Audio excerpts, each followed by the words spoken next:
بچوں کی تعلیم و تربیت میں اساتذہ یعنی ٹیچرز کا کردار بڑی بنیادی اور اہم ہوا کرتا ہے۔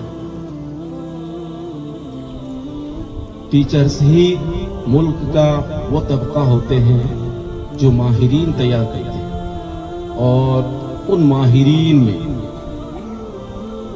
ڈاکٹرز، انجینئرز، وکلاء، وکیل کی جمع وکلاء جو وکالت کرتے ہیں، ٹیکنیشین، صنعت کار، الغرض کوئی چھوٹے سے چھوٹا طبقہ ہو یا بڑے سے بڑا طبقہ، کوئی چھوٹے سے چھوٹا ڈپارٹمنٹ ہو یا بڑے سے بڑا ڈپارٹمنٹ، ان شعبے میں موجود افراد نے، ان ڈپارٹمنٹ میں موجود افراد نے کسی ٹیچر ہی کی زیر سایہ رہ کر تعلیم و تربیت حاصل کی ہوتی ہے، اور ٹیچر ہی کی زیر نگرانی میں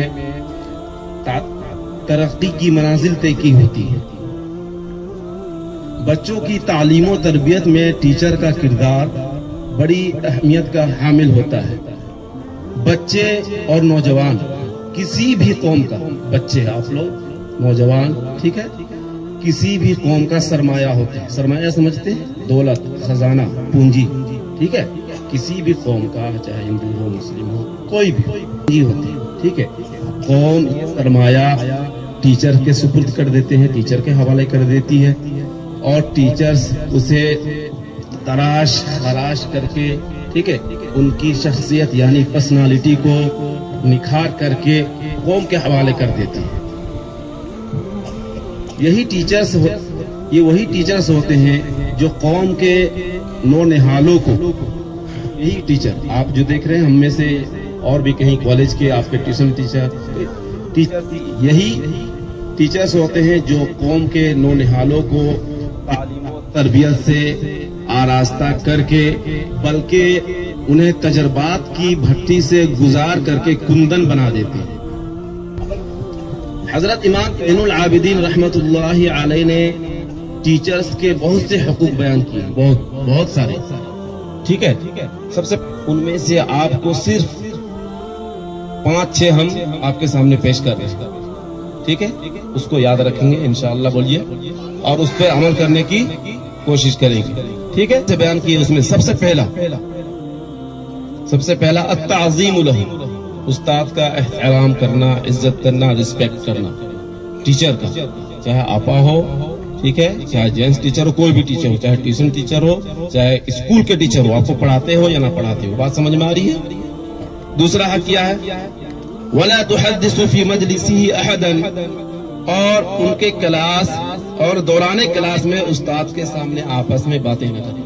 جب کلاس رننگ ہو، چل رہا ہو، ٹیچر کچھ بتا رہے ہیں، پڑھا رہے ہوں، تو آپ کو ایک دوسرے سے بات کرنے کی اجازت نہیں ہے۔ بات سمجھ میں آئی بچوں؟ ہاں۔ تیسرا سنیے، وَأَن تَدْفَعَ عَنْهُ إِذَا ذُكِرَ عِنْدَكَ بِالسُّوءِ، اس کا مطلب یہ ہوا کہ اگر کوئی ٹیچر کی برائی، آپ کے ٹیچر کی برائی کر رہا ہو آپ کے سامنے، تو آپ کیا کریں گے؟ اس کی دفاع کریں گے، ٹھیک ہے۔ آپ اس کے ڈیفنس میں الفاظ، تعریفاً الفاظ کہیں گے، نہیں ایسی بات نہیں، ہمارے ٹیچر بہت اچھے ہیں، ٹھیک ہے، بہت محنت سے پڑھاتے ہیں، بہت اچھے سے پڑھاتے ہیں۔ بات سمجھ میں آ رہی؟ اچھا، اس کے بعد چوتھا حکم سنیں، وَأَن تَسْتُرْ عُيُوبَهُ وَتُظْهِرْ مَنَاقِبَهُ، ٹھیک ہے، اپنے ٹیچر کے عیب کو چھپاؤ اور ان کی کوالٹی، ان کی خوبیوں کو بیان کرو۔ ٹیچر کے اندر کوئی خرابی ہے، کوئی مسٹیک نظر آ رہا ہو، تو پھر اس کو کیا کریں گے؟ کوئی بیان کر رہا ہو، اس کو چھپائیں گے اور اس کی کوالٹی کو ظاہر کریں گے، بیان کریں گے، نہیں ایسے ہمارا ٹیچر ایسے پڑھاتے ہیں۔ بات سمجھ میں آ رہی ہے؟ اور پانچواں ہے اکرم الاستاذ، ٹھیک ہے، ولو کان فاسقا، استاد کا احترام کرو، فاسقا یعنی آپ اتنا سمجھیے چاہے وہ جیسا ہو، ٹھیک ہے، استاد کی احترام کرنا ہے آپ کو، چاہے وہ جیسے ہو، وہ جیسے بھی ہو آپ کے لیے قابل احترام ہے، قابل رسپیکٹ ہے، قابل عزت ہے، اس لیے کہ وہ آپ کے استاد ہے، آپ کے ٹیچر ہے۔ بات سمجھ میں آ رہی ہے بچوں؟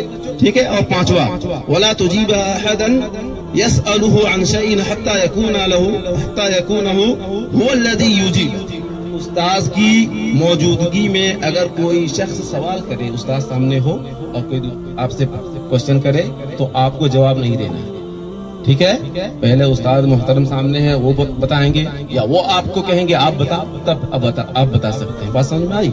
یہ 5-6 حقوق جو ہے، بنیادی حقوق آپ کے سامنے بیان کیے گئے۔ اللہ تعالیٰ سے دعا ہے کہ آپ سب کو اور ہمیں بھی استاد کی ادب، احترام اور ان کے حقوق کو ادا کرنے کی توفیق عطا فرمائے۔ آمین ثم آمین، وآخر دعوانا الحمدللہ رب العالمین۔